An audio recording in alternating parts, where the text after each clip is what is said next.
the streets of American cities in 1966.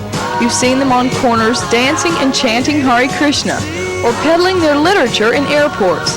But here you see them at home among the hills of West Virginia, at their community called New Vrindavan, working earnestly on a project they began 7 years ago, Prabhupada's Palace of Gold. Its glistening golden dome tops thousands of square feet of 22-karat gold and copper leaf. The palace interior is elaborately decorated with blue and white marble walls inlaid with black onyx from Iran. From the hand-painted ceilings hang crystal chandeliers from Czechoslovakia, and it's all surrounded by multicolored stained glass windows and hand-carved teakwood doors. The cost of building a temple like this? Nearly $10 million. Surprisingly, it only cost the Hare Krishna community $500,000 because it was built entirely by Hare Krishna devotees. Even more amazing is that the laborers were totally unskilled and mastered their talents only by trial and error. First we have to varnish this background, and then we put on this sizing. It's a type of varnish mixed with linseed oil.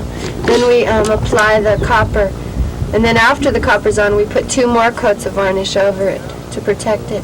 Now the gold, you don't have to varnish. The gold is so strong, and it's guaranteed to last over 60 years through any kind of weather. The work has been tedious and time-consuming, but the devotees haven't given up, because according to the community's spiritual leader, His Divine Grace Swami Bhaktipad, they don't consider it as work. Well, not work at all. Work is something you're paid for, and no one is paid, so it's a labor of love. And the real inspiration comes from our spiritual master, His Divine Grace, A.C. Bhaktivedanta Swami Prabhupada, for whom we built this. Because he has given us something that is so wonderful, we're all inspired to try and do something wonderful in turn.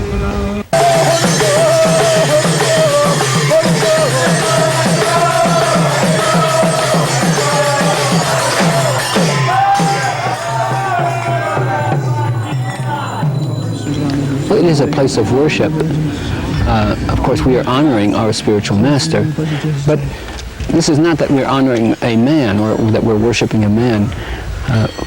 He is the representative of God, or he is the pure devotee of God. He is teaching us about love of God. Therefore, we're very grateful. The way in which the Hare Krishnas express gratitude to their deceased spiritual master is by sharing this knowledge of God with others through spiritual education. The problem in the world is that people have forgotten God. God is our dearmost friend. And as soon as we remember him, our life becomes perfect. So we wanted to find some very pleasant way to remind people about the goodness of God, the greatness of God, the grandeur of God, the beauty of God. And we couldn't think of a better way to do it than to try and do this. If the palace doesn't attract enough curiosity seekers, the unusual lifestyle of the devotees surely will. Their shaven heads, saffron robes, vegetarian diet, and dancing and chanting of Hare Krishna seems strange, but it's all a part of their Indian culture. Dolores Hyde is a neighbor of the Hare Krishna community who has brought several of her friends to tour the temple. Well, at first people are apprehensive about coming. I've lived in this area for about 20 years, and I was here when Bhaktipad first came.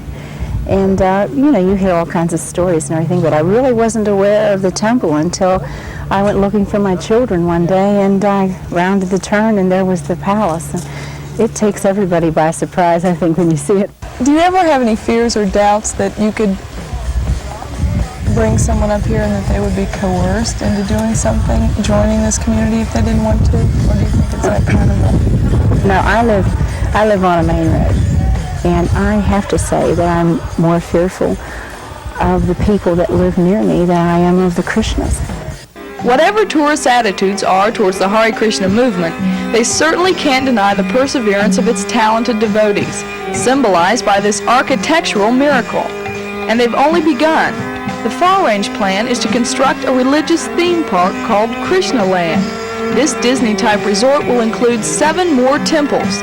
the first of which will be 10 times the size of Prabhupada's Palace, as well as a cultural museum, vegetarian restaurant, and a series of formal gardens, some of which have already been completed.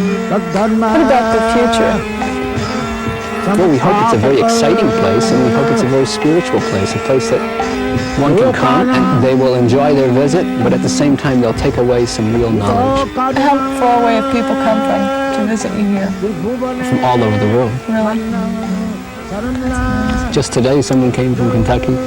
Last week someone came from North Carolina, Texas last week. They're coming from all over.